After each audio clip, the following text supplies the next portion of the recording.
Hello. Sorry I couldn't be here as always. But today you will need a pencil, straight edge, compass, highlighter. I think that's it. Actually, I lied. You guys probably already have the notes, but you need the lesson 23 notes that are in the basket. And then, whoops, sorry. And then you'll need the lesson 23 assignment next to the basket. So there's that. So today you guys are going to be learning about two new segments in a triangle. I will probably go through this relatively quickly because I have to leave right after school, so I'm like trying to rush. So if you need to rewatch this, it is on Student View. It's on YouTube and Student View, so you can watch it there. But I am going to ask you not to pause the video at all during class just so you can get through it. Everybody can get through it, and then you can, like I said, rewatch it if you need to. So to get us started, this is lesson 23. Our essential question is, what are some differences between medians and mid-segments? So we're going to learn about both of them. Today is the 4th. It's a Wednesday. And yeah, let's get started. So our opening exercise is to construct the mid-segment of the triangle below. Before we can do that, we need to know what a mid-segment is. So here's where your highlighter comes in. Our definition of a mid-segment is that it is a line segment that joins the midpoints of two sides of a triangle or a trapezoid. So in our case, we're going to focus on just the triangle, but we could do this with a trapezoid as well. And so we're going to use our compass. So if you get that handy, I want you to find the midpoint of both segments AB and AC. So this is what that's a pen.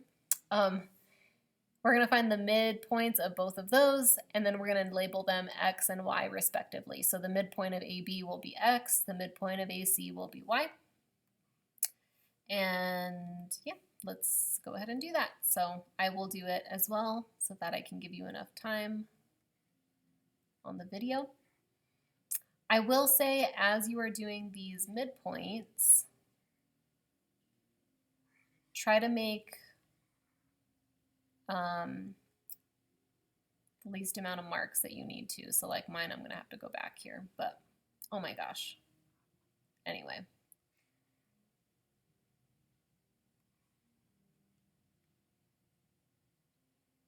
Okay, so there's that. And then if I extend this one out, there's that part.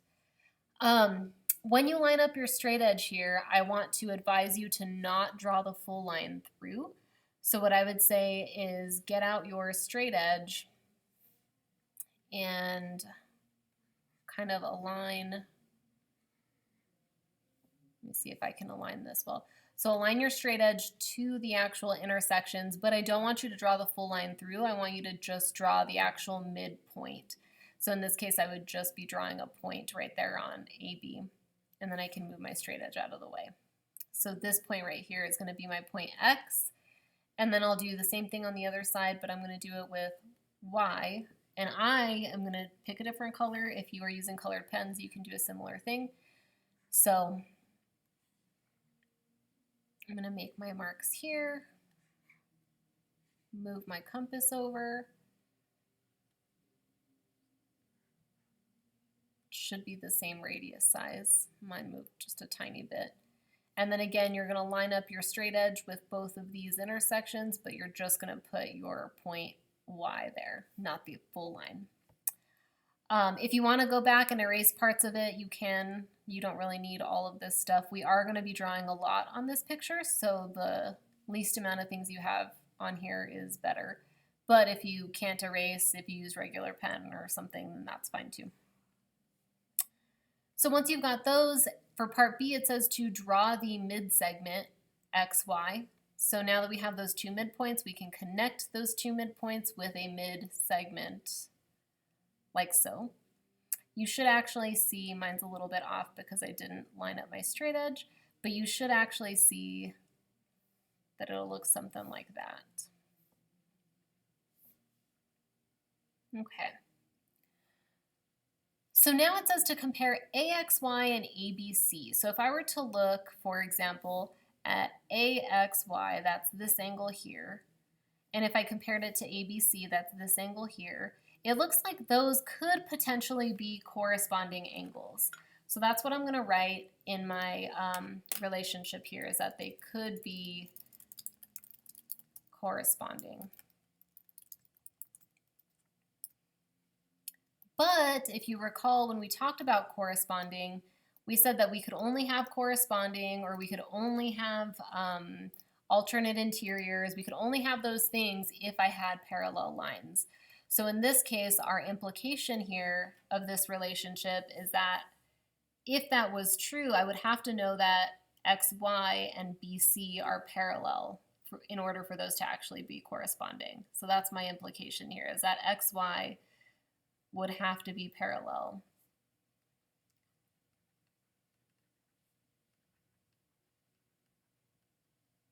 to BC.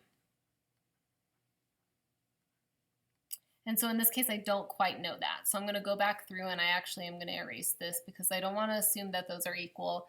They look like they might be, but I don't want to assume that. So we're going to go on to talk about the properties of a midsegment. Now that I know that this is a midsegment, what properties should I notice?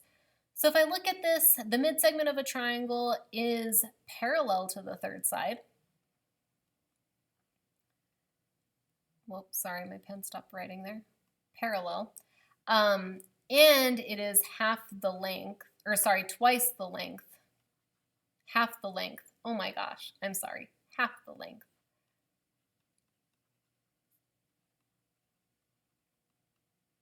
of the third side of the triangle. So for example, in this case, XY is actually half the length of that segment BC. So this is the relationship I want you to notice with those words, right? So we're going to take a minute to prove that.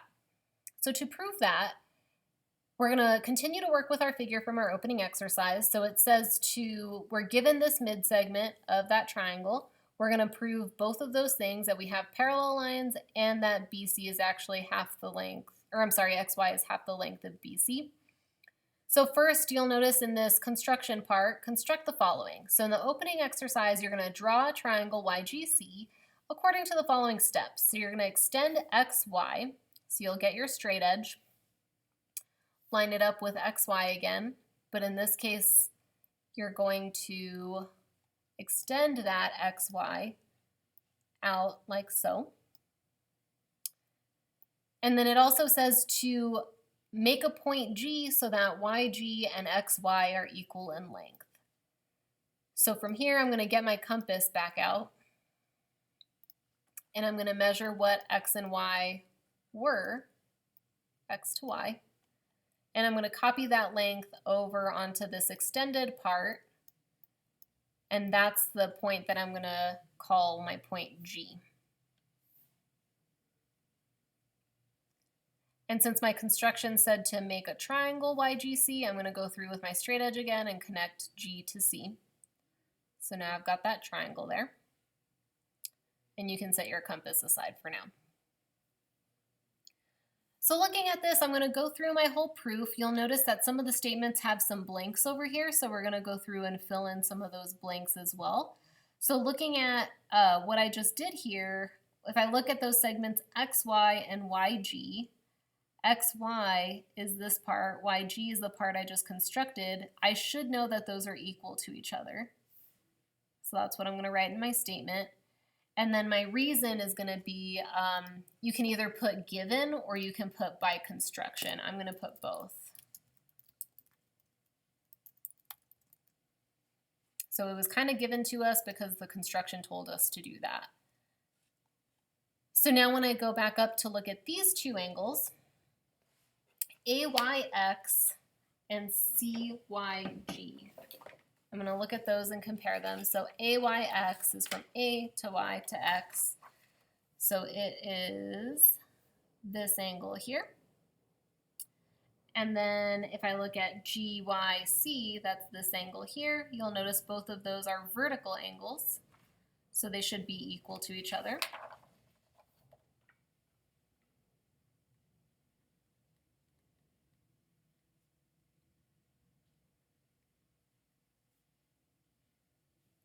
If I go now and look at AY and YC, then I can see that AY was this piece, YC is this piece. Remember that in this opening exercise, I made Y a midpoint. Excuse me, sorry. So that must mean, if this is a midpoint, that must mean that this piece and this piece are equal to each other. So I'm going to go back down and say that AY and YC are equal to each other. My reason is definition of a midpoint.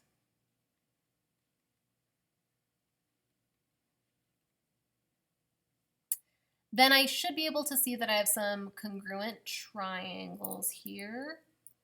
Oh yeah, I didn't label the first part. So I forgot to label my first statement, the x, y, and yg. So this and this were also equal. So I should be able to see my congruent triangles by SAS congruence. So I'm going to go back down and say that those two triangles are congruent to each other, and it is by SAS congruence. And then we've noticed that usually after congruence is CPCTC, so I'm going to check to make sure that these two other parts correspond.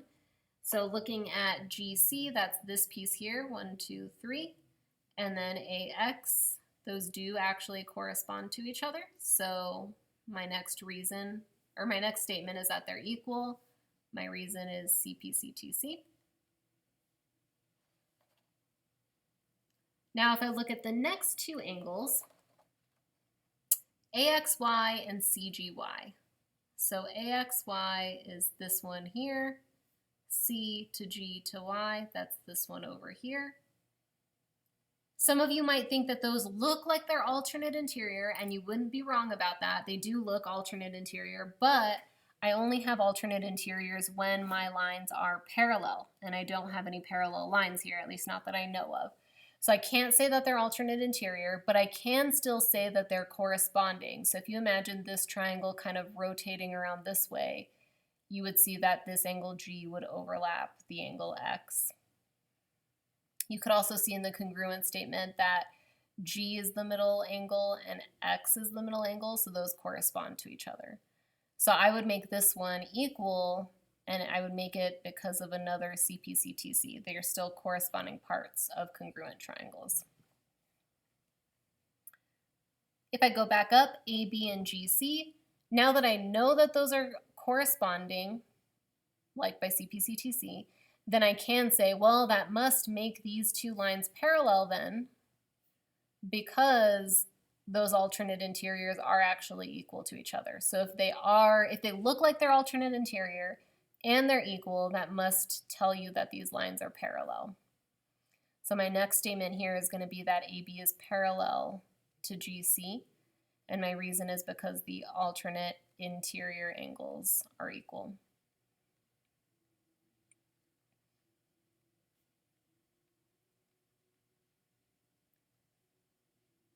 So now looking back at AX, I learned from before, or I started this whole thing by making this a midpoint. So AX should be the same length as XB.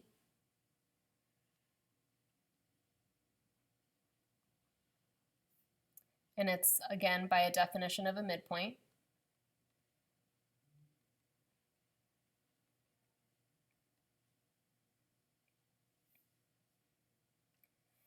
And so if you notice, in this step here, AX equals XB. If you notice in this step, AX equals GC. So when both of these things, if they both equal AX, that means they both equal each other. So XB equals GC by a transitive.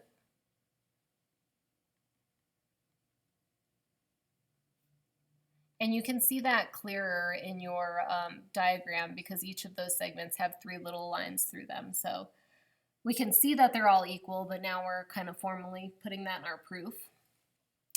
If those two things are equal to each other, so if these two lengths are exactly the same, that means that all the way through here, this space is all the same. So now I can claim that these lines, XG and BC are parallel because they're equidistant from each other. So that'll be my next statement, is that these two are parallel because they are equidistant.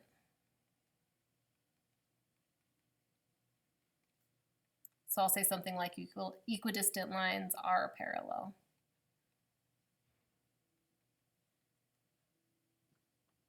And then finally, if I have two sets of parallel lines, that must mean that this quadrilateral BXGC is a parallelogram by definition.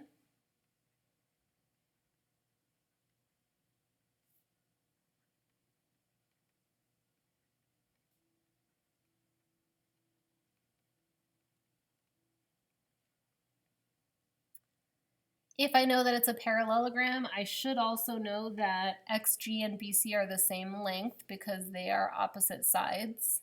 XG is the top, BC is the bottom. So we can say something like opposite sides of a parallelogram are equal. And I'm going to draw the parallelogram symbol and the equal sign just because I'm out of space there. So here's where I'll have to go back and look up. So if I'm looking at XG and comparing it to XY, I can see that XG is really this whole segment in spaces. I'm going to kind of come back to this one in a second. But I'm going to start by saying that XG is really XY plus YG. So if I took those two pieces and added them together, I would get that full XG length. But we said earlier, actually in our very, very first step, that XY and YG were equal. So if I were to take this and substitute in another XY there, then I could say XG is really XY plus another XY, meaning that I have two XYs here. And that's really what goes into this statement. So for this part, when I was adding the two parts, that's known as segment addition postulate. So I'm going to abbreviate there. So I did a segment addition slash I substituted there. So I'm going to do substitution also.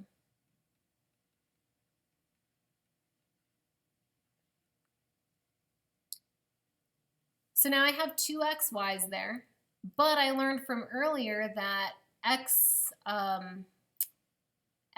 and BC are actually equal to each other in this step right above. So if I took this BC and I substituted it there, I would still have two XYs on this side. So this is really just a substitution.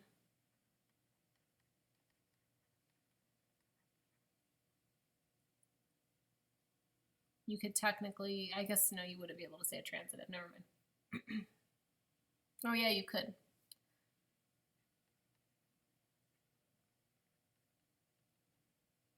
Okay. And then now if I was trying to get just one XY by itself, I could use the division property to divide out this 2.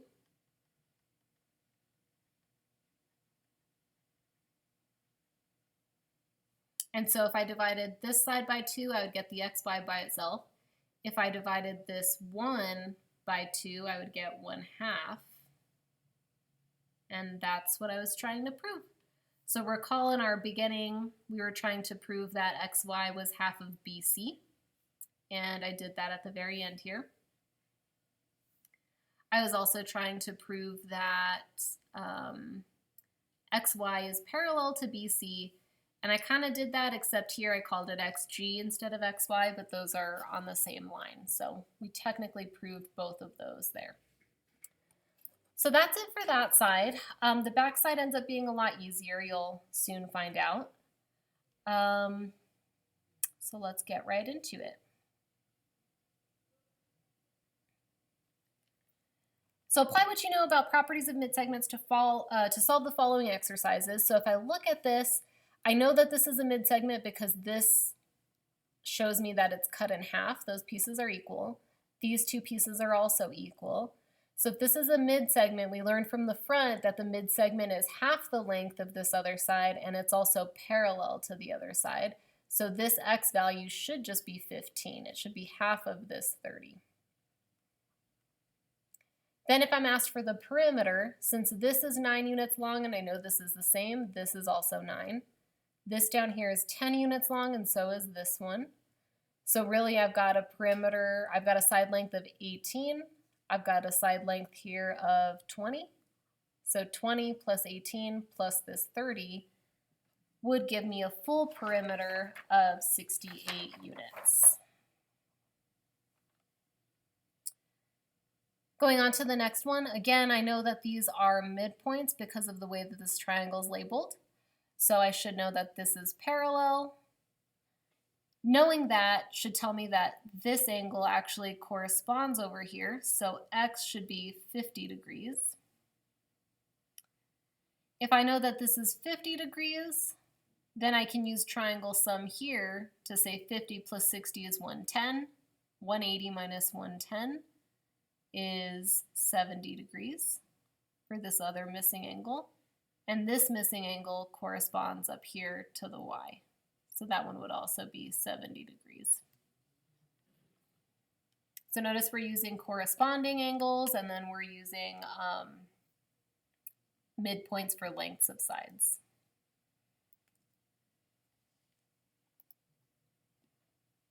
So for the next one, your paper has some arrows drawn in here because I wanted you to know that those were mid-segments, but mine doesn't. But knowing that, we should be able to identify that this corresponds over here because these lines are parallel. So this is also 40 degrees. Then I know that this 61 corresponds over in this direction. So this is 61 degrees. And the reason I would do that is if I'm solving for x, I can see that all three of these angles are on a line here. So I should know that 61 plus x plus the 40 will equal 180 because angles on a line add up to 180 degrees. So if I subtracted the 60 and subtracted the 61 and the 40, I am left with just 79 degrees. So x should be 79 degrees. So that's kind of how you would solve all of those with a mid-segment. Now we're going to go on to talk about what a median is. So if I scroll down a little bit, we proved the mid-segment of a triangle. This is really what you need to know about a mid-segment. It is parallel to the third side and half the length of that third side, and you highlighted that on the front as well. A median, though, the medians of a triangle are concurrent. So here's where we're shifting gears to something else.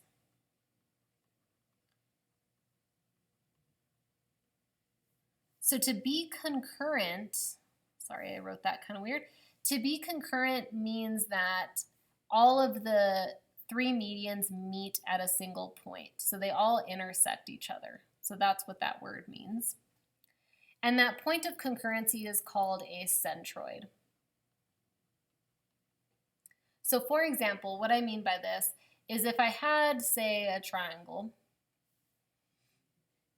and I looked at the median now is, there's another definition for that. The median is the segment that connects, that should have been a highlighter. Segment that connects each vertex to the midpoint of the opposite side. So for example, if I had found the midpoint of this side, so I knew that these pieces were equal, the median, or one of the medians, would go from this vertex up here all the way down to that midpoint. If I found the midpoint of this side, let's say, so I knew this piece was equal to this piece, then another median I could draw would be from this vertex all the way down to this other side, or this other midpoint here. And then same thing on this side. If I had found a midpoint, so I knew that this piece was equal to this piece, then I could draw in my third median, and that would be from this vertex over here to this side. So I said this is just a sketch, so it looks really awful, but all of those three medians should intersect at this point right here. And so that point is the centroid that I mentioned. So just so you have a visual to what a centroid is. This is also known as the center of gravity of a triangle. So if you had a triangular block or something, a piece of wood, and you balanced your finger, or you put your finger here and you balanced the wood on top of it, it would balance perfectly. It's a center of gravity of that triangle, right? So the length from the vertex to the centroid is actually twice the length from the centroid to the midpoint of the side. So if I were to look at these segments that I had, if I told you that this was, let's say, 10 units long from this vertex to the centroid, we said that that was twice the length of the centroid to the midpoint. So this should be twice as long as this piece here, which means this piece here would be 5 units long. So that's really the knowledge we're going to need for the next exercise. So this piece here from vertex to centroid is twice as big as centroid to midpoint. So looking at this next exercise, I would label all the stuff that we've got given to us. So in ABC, the medians are concurrent, so this point F is really our centroid. DF is 4 units long, so I'm going to put 4 here. BF is 16, so from B to F, that's 16 units long. From A to G, that's 30, so I'm not going to label that one, but I'll label the parts in a minute. So find each of the measures. So if I know that D to F is only 4 units long, I know from the vertex to the centroid should be twice as big as this smaller piece. So this should be 8 units long. So FC should be 8. If I think about the whole segment DC, DC is 8 and 4, so 8 plus 4 would give me 12. I'm going to skip AF for now. I'm going to come back to it. If I were to go to this piece, for example, from vertex all the way down here to centroid, that's 16. And I know that 16 is twice as big as this smaller part. So the smaller part would have to be 8. It's half of the 16, just like 4 was half of the 8 here. So EF or FE would be 8 units long. If I looked at the whole segment BE, so I'm kind of jumping around, BE would be this whole piece, 16 and 8. So 16 plus 8 would be 24. And now we'll go on to this last part. So I knew that this last part, this whole segment AG was 30 units long. That's what it was telling me here. But I know that this piece should be 2 times bigger than this piece. So if I think about it, this piece would have to be 20 units long because half of 20 is 10, and 20 plus 10 would have given me the 30 that I started with. So AF is really 20 units long. FG is really 10 units long. So you're thinking about almost breaking it up into 3 pieces, and one of those pieces is the short part, 2 of them is the longer part. So in the figure below, we're going to use the fact that we have some congruent triangles. I don't think you have this on your paper. So we have 2 congruent triangles here, ABC, ABD. I know that points P, E, and F are midpoints. So I'm going to try to prove that this segment PH is actually the same length as GP. So what I would start with, and we're not really going to write a formal proof, but we're going to write our thoughts out. If I know that this triangle ABC is the same size as, let me undo that because that looks really ugly. If I know that ABC is congruent to my other triangle, I'm just going to highlight them so I know that these are both the same exact size. So those are congruent triangles. If I know that they're congruent triangles, I can say that this piece from C to P, actually, let me take that back, sorry. Okay, so we've got the congruent triangles. I'm going to label the midpoints that it gave me. So I know P is a midpoint, so I know this piece from A to P is the same length as this piece, P to B. I also know that F is a midpoint, so that means this part is equal to this part. But since these triangles are congruent to each other, and I can see that CB corresponds to BD, this piece, these parts must equal these two parts as well. So I have 4 equal pieces here technically, right? And then both triangles overlap on this AB part. So from there, I could go on to say, well, since these triangles are congruent, I'm going to go through and claim that this segment CP is the same length as DP. So I'm going to write that over here, CP equals DP. And that's really because they are, since this goes from vertex over to midpoint, that's what we defined a median to be. So I'm going to say those are equal because they're medians of congruent triangles. Technically, this is a fancy way of saying CPCTC. They're corresponding parts of congruent triangles. So if I know that those are equal, I'm really trying to prove that pH and GP are equal. So I'm trying to prove something about these two parts of the whole median. So I do know, just like I said before, that this is half of the full, or half of the bigger piece, but I also know that it is technically 1/3 of the whole piece, right? So this 10 is 1/3 of the full 30 that the length was. So I'm going to use that logic here and say that this HP is 1/3 the whole length of the segment CP. So I'm going to say pH instead of HP because that's what this says. So pH is equal to 1/3 of the full CP. And I'm going to use the same logic over here. This GP is equal to 1/3 of this segment DP.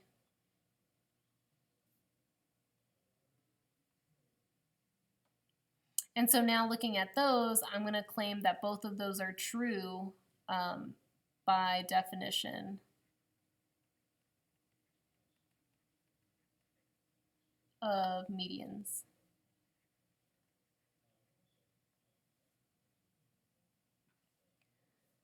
But since we had said earlier that CP and DP were equal, I'm going to take this DP and substitute it right here where I see CP. So I'm going to say now that this pH is really equal to 1/3, but instead of CP, I'm going to put DP. So my reason for this, if I was writing a proof, is substitution.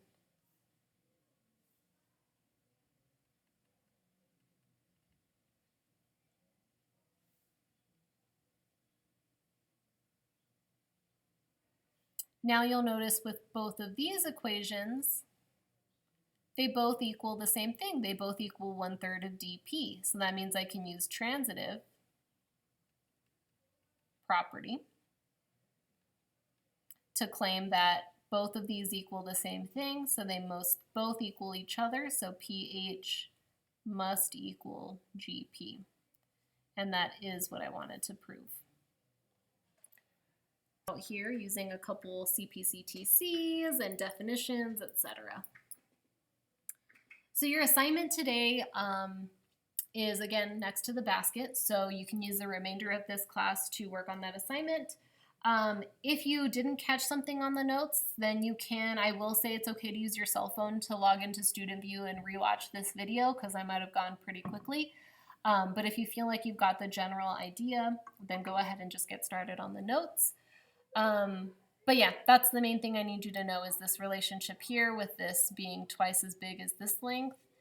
And then with the mid segments, the fact that you have some parallel lines and that this mid segment is half the length of the opposite side. So the annotated notes are going to be on Student View, and then the video is also going to be on Student View, so feel free to take a look at that. I will absolutely answer questions on Friday, so don't turn in the assignment today, even if you finish, just keep it, and then I'll answer questions and then actually pick it up from you on Friday. So I'm not going to provide the answer key because I want to actually check this assignment and see if you guys were on the right track. So yeah, I guess I will see you Friday. Have a good rest of your day. Bye.